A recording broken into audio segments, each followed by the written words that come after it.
نحمدہ و نصلی علی رسول الکریم اما بعد اعوذ باللہ من الشیطان الرجیم بسم اللہ الرحمن الرحیم فاذکرونی اذکرکم واشکروا لی ولا تکفروا صدق اللہ العظیم ان اللہ و ملائکتہ یصلون علی النبی یا ایھا الذین آمنوا صلوا علیہ وسلموا تسلیما اللہم صلی علی سیدنا مولانا محمد وعلی آل سیدنا مولانا محمد واصحاب سیدنا مولانا محمد بارک وسلم وسلم علیہ۔ میرے انتہائی محترم واجب الاحترام رائے حق کے مسافر عاشقان رسول سب کو میری طرف سے انتہائی محترمانہ السلام علیکم ورحمۃ اللہ۔ میں نے جو چھوٹی سی 2 آیات پڑھنے کا شرف ملا، جو اس میں اللہ تبارک تعالیٰ نے بے شماری حکمت کا یہ ہمیں عمل سکھایا ہے کہ بس ذکر کر میرا، بس ذکر کر، فاذکرونی پس میرا ذکر کر، اذکرکم آگے کم آئے گا دوسروں کے لیے، السلام علیکم یعنی تو آپ کے لیے کہ میں تمہارا ذکر کروں گا۔ سبحان اللہ، یہ ایسا عمل جس کے ذکر کرنے سے اللہ تبارک تعالیٰ کائنات کا مالک تمہارے ذکر کو بلند کرے گا۔ اس سے کیا پتہ چلا؟ افضل یہ ذکر حق لا الہ، حق افضل ذکر کیا ہے؟ حق لا الہ الا اللہ، ٹھیک ہے نا؟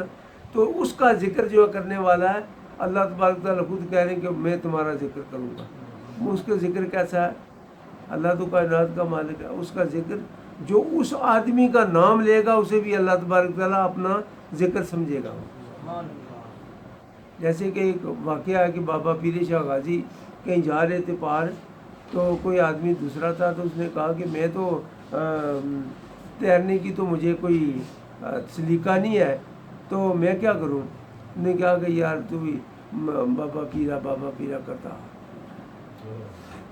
تو جب وہ ایسے چلنے لگا تو جا رہا تھا، اس کے دل میں آ گیا خیال اللہ کو چھوڑ کر تو ذکر کر رہے بابا پیر شاہ غازی کا۔ اللہ تو اللہ ہے نہیں یار۔ جب اللہ کا ذکر نام لیا تو ڈوبنے لگا۔ یہ اس سے کیا پتہ چلا؟ یہ سچ حقیقت ہے، اور میں اس کو صحیح دل کی تھا گہرائیوں سے تسلیم کرتا ہوں، اور میں نے ایک بار نہیں کئی بار اس کو آزما چکا ہوں کہ جو اللہ کے بندے بن جاتے ہیں جب ان کا نام لو تب ہی اللہ معاف کر دیتا ہے، وہ سچی بات ہے۔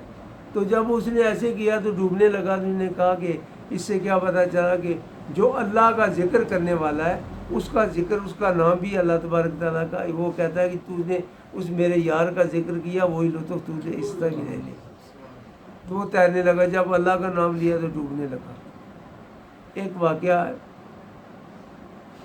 علی عثمان اجمیری رحمۃ اللہ کا، ان کے دور کا ایک واقعہ ہے کہ اسد ابراہیم وہ بڑے عالم بھی تھے، تو عرب کے تلاوت کرنے والے انتہائی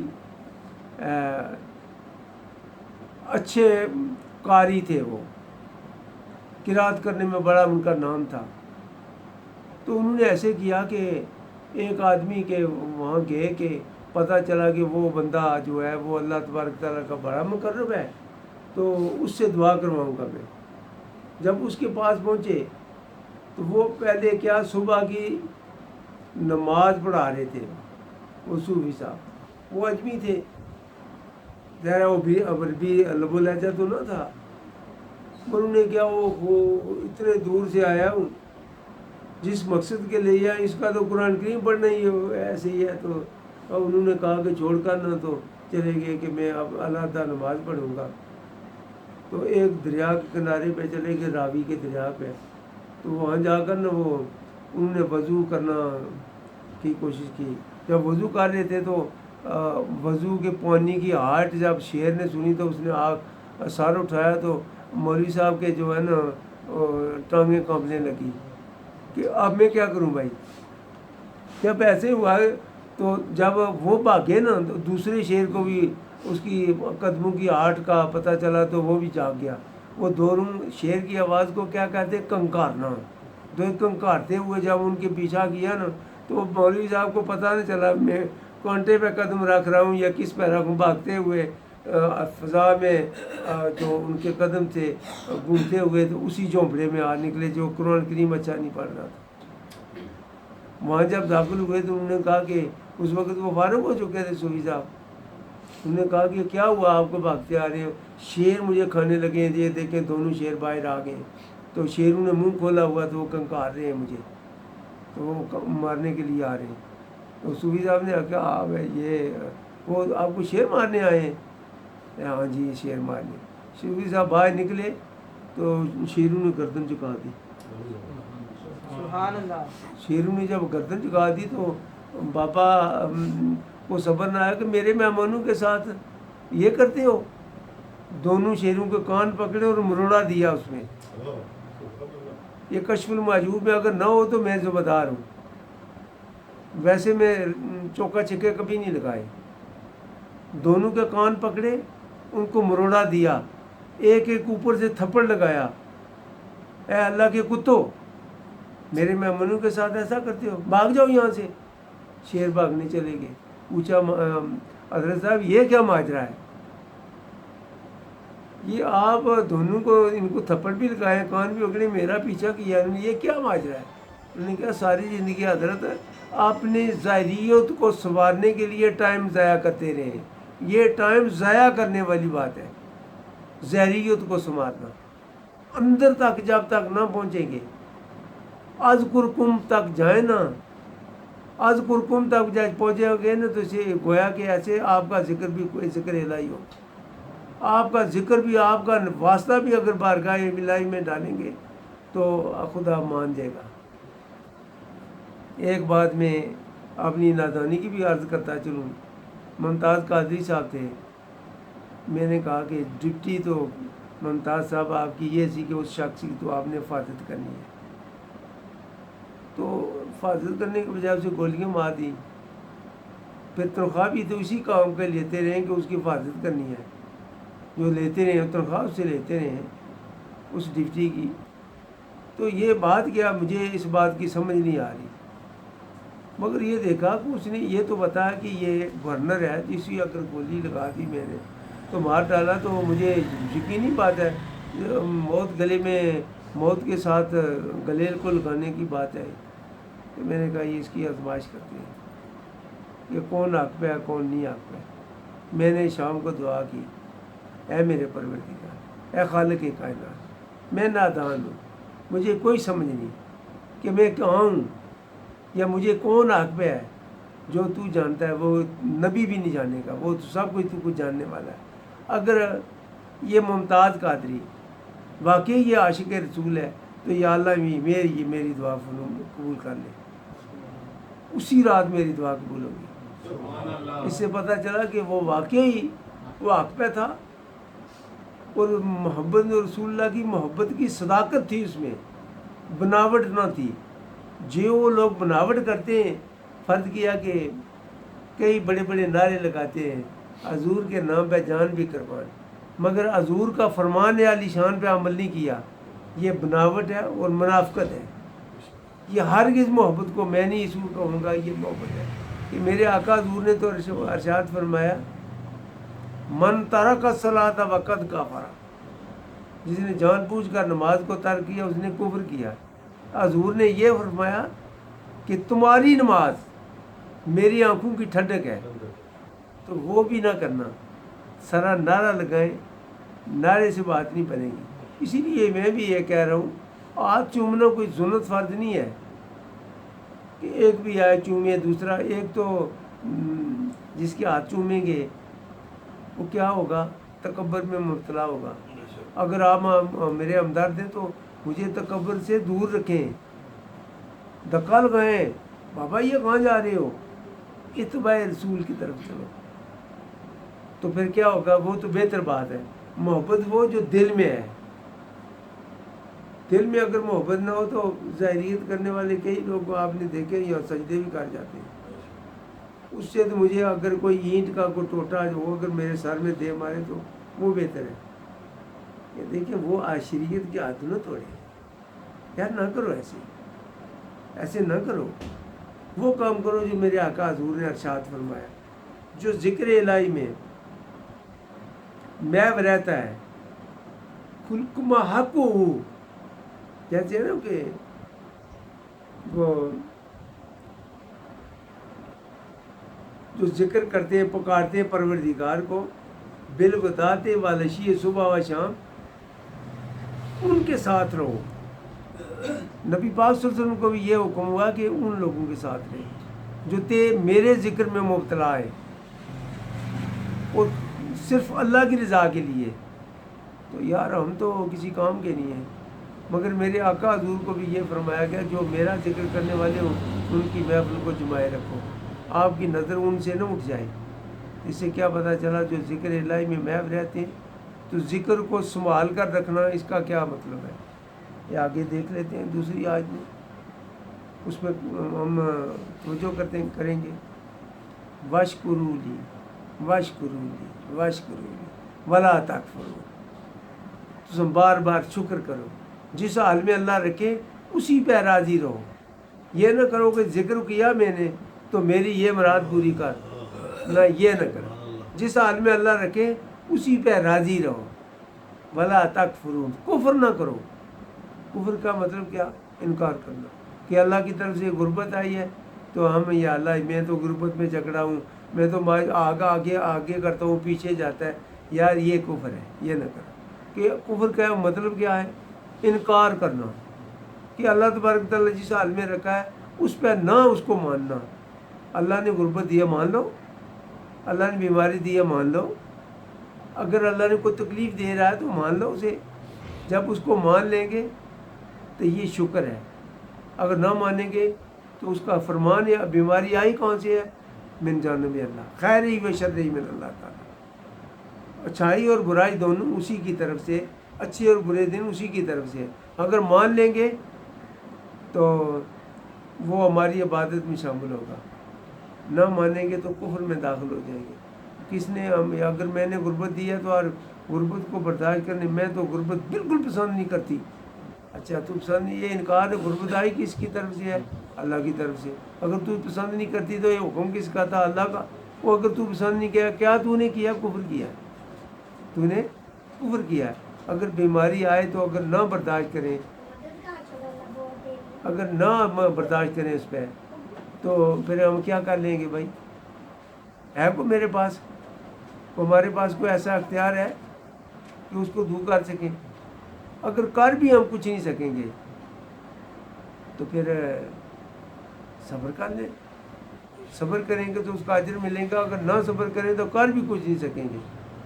تو اللہ تبارک تعالیٰ کرے ہم سب کو، پہلے میں اور باقی جو میں کہنے والا ہوں سب کو اللہ تبارک تعالیٰ کی رضا کے مطابق زندگی بسر کرنے کی توفیق دے، اور ہر سانس میں ذکر الہی کرنے کی توفیق دے. ما حق ہو، صرف اللہ کی رضا کے لیے، بیماری کی شفا کے لیے نہیں، دنیا کی دولت کے لیے نہیں، کسی عزت دار بننے کے لیے، کرامت حاصل کرنے کے لیے نہ کہ مجھے کرامت مل جائے، لوگوں کو بتاؤں میں دیکھیں کتنا کرامت والا ہوں. صرف اللہ کی رضا کے لیے. باخدا ایمان کی پوری قوت سے کہتا ہوں، اگر کوئی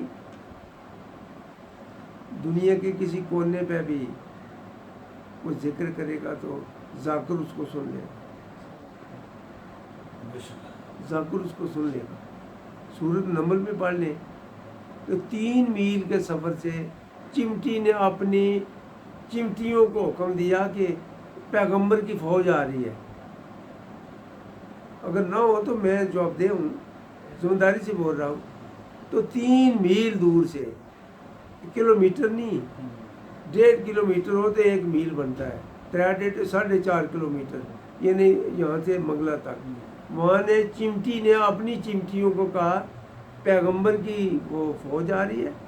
تو وہ نہیں چاہتے، وہ برائی نہیں چاہنے والے، وہ اچھائی چاہنے والے. تو آپ کی وجہ سے ان کی فوج کی کوئی رکاوٹ نہ بنے. اپنی بلوں میں گھس جاؤ. چمٹی کی آواز سن لی تو یہ انہوں نے بتایا کہ چمٹی کی آواز جو ہوتی ہے وہ کس نے بچائی تھی؟ ہوا نے۔ اسے کیا پتہ چلا؟ ذاکر سچا ہو تو پھر کیا کرتا ہے، اس کی فنائیت جو ہے نا وہ ختم ہو جاتی ہے۔ دنیا کی ہر چیز کیا ہے؟ فانی ہے۔ کوئی دنیا کی ہر خواہش وہ جب ختم ہو جاتی ہے تو پھر پیچھے تو بقا رہے گا نا، پیچھے تو بقا رہے گی نا۔ فانی چیز نکل گئی، باقی جو بچا وہ بقا ہے۔ تو بقا کی تمام فانی چیزیں بقا کے تابع ہو جاتی ہیں، یعنی ہوا بھی، دھوپ، پیاس، دن، رات، یہ ساری فانی چیزیں ہیں۔ ہر جیا جون جو اس کی پیدائش ہے اسے فانی کہتے ہیں، فنا ہو گئی جائے گی، بلکہ گویا کہ زمین بھی فنا ہو جائے گی۔ یہ ساری کی ساری بقا کی تابع ہو جاتی ہے۔ تو جب بقا کی وہ تابع ہو جائے گی تو جب بھی وہ ہاتھ اٹھائے گا وہی ہوگا نا، بات وہی بنے گی جب وہ۔ مگر ذکر کرنے والا صرف اللہ کی رضا کے علاوہ کوئی اس میں اور تمنا نہ ہو، جس کا ذکر کرے اسی کا بن جائے۔ ہم ذکر اللہ ہی کر رہے ہیں، خواہش یہ رکھی ہے کہ فلاں کی زمین پہ قبضہ کر لوں، نفل پڑھ رہا ہوں، مقدمات میں کامیابی مل جائے، میری شادی ہو جائے۔ شادی کے لیے کر رہا ہے یا اللہ کی رضا کے لیے کر رہا ہے؟ تو جو اللہ کی رضا کے لیے کرتے ہیں اللہ سب کچھ ان کو دے دیتا ہے۔ تو نے میرے لیے کچھ کیا ہے، آج تو میرا ہو گیا، میں تیرا بن گیا۔ تو میرے دوستو، خلوص پیدا کریں ذکر میں، اندر کی کیفیت کو تر و تازہ بنائیں، ظاہریت کو چھوڑیں، باہروں دسن میل کے چلے، اندروں آب حیاتی، آپ پانی کو کہتے ہیں، پاک ہونا، اندروں پاک ہو جا، اندروں آب حیاتی، اور سکے تریاں وگو جان ندی کی جناتی۔ ندی نہانے نے کیا مطلب ہونا؟ پاک ہونا۔ اندر جڑا تھوڑا وجود ہے ہر دنیا کی فانی خواہشات سے پاک ہو جائے تو پھر بقا میں داخل ہو، تیرا ذکر بھی ہے، ذکر الہی ہوگا۔ جب بھی کوئی پکارے گا، جب بھی کوئی ایسے کرے گا جیسے ہم بھی کرتے ہیں، انبیاء علیہ السلام صلاۃ کے یا اللہ وسیلہ سے ہماری دعائیں تو ہو جاتی ہیں۔ جو یہ کہتے ہیں کہ ہم تو وسیلے کو مانتے نہیں ہیں، تو وہ پیدا ہی نہیں ہوئے۔ بغیر وسیلے سے تو کوئی پیدا ہو نہیں سکا، وہ ماں اور باپ کے وسیلے سے پیدا ہوا، سور سے تو نہیں نکلا، جھاڑیوں سے تو نہیں نکلا۔ تو ہم تو یہ کہ کسی کو کہا جائے کہ تو جھاڑیاں نہیں پیدا ہے، ہم صرف اس کا قلم کر دیں، وہ اس کا مطلب یہ ہے کہ تو حرامی ہے۔ ہمیں تو باقی وسیلے سے پیدا ہوئے اور ماں باپ کے وسیلے سے پیدا ہوئے، کیا تو اللہ نے ہے مگر وسیلہ رکھا والدین کے لیے۔ تو اس لیے جو وسیلے کو نہیں مانتے وہ یہ بھی دیکھیں وہ پیدا بھی نہیں ہوئے۔ پیدا وہی ہوا جو وسیلے کو مانے گا، بغیر وسیلے کو پیدا نہیں ہوا۔ میرے دوستو، اگر کوئی ذاکر سے ہی بنے، سچا بنے، کوئی دنیا کی ملاوٹ اس میں شامل نہ ہو، تو بچہ وہ ذکر کرنے والا یہی سمجھے کہ میں جس کا ذکر کیا ہے تو میں اسی کا رہوں اور اس کی ہر ادا کو اپناؤں، کوئی دوسری خواہشات اس کے دل میں نہ رہے۔ پھر زبان سے نکال تو صحیح، یار زبان نہیں حرکت، دل میں دلیل تو گزار لے، بات کیسے نہ بنے۔ کئی لوگ دیکھے جی وہ فلاں کا جن کا وہ جدی پشتی یہ ہے وہ ہے، یار کیا مجال ہے اس کی؟ کیا جنات کی مجال ہے؟ کیا کسی مخلوق کی مجال ہے؟ اگر وہ شیر جو ہے وہ گردن جھکا دیتے ہیں، بے شمار یار جنگلوں میں پھرا ہوں، دریاؤں سروں میں پھرا ہوں، گھوما ہوں، اپنی جو غلطی سی خطا تھی کہ میں نے دنیا کی محبت کا اظہار کیوں کیا، میری زبان جل جاتی، ہاتھ ٹوٹ جاتے، بارگاہ الہی میں ہاتھ پھیلا کر اس کی محبت کو چھوڑ کر دنیا کی محبت کا اظہار کیا، اس بات میں گھومتا پھرتا رہا۔ کبھی میں کسی سے ڈر نہیں چلا لگا، کوئی جانور کسی کو درندے سے بھی ڈرا نہیں، وہ تو آپ کے سامنے موجود ہو۔ جب موت آئے گی تو وہ تو نہ آپ کو دیکھے گی نہ میری ارادے کو دیکھے گی، لے جائے گی۔ قادر مطلق وہی ہے اللہ، مگر جو اللہ کا ذکر کرتے ہیں، اللہ تبارک تعالیٰ کا ارشاد ہے فاذکرونی، پس ذکر کر، اذکرکم، کم کا مطلب میں تمہارا کروں گا۔ تو جس کا ذکر اللہ کرے تو پھر اس کو اگر کوئی پکارے تو پہلے کیسے بات نہ بنے۔ آخر دعوانا الحمدللہ۔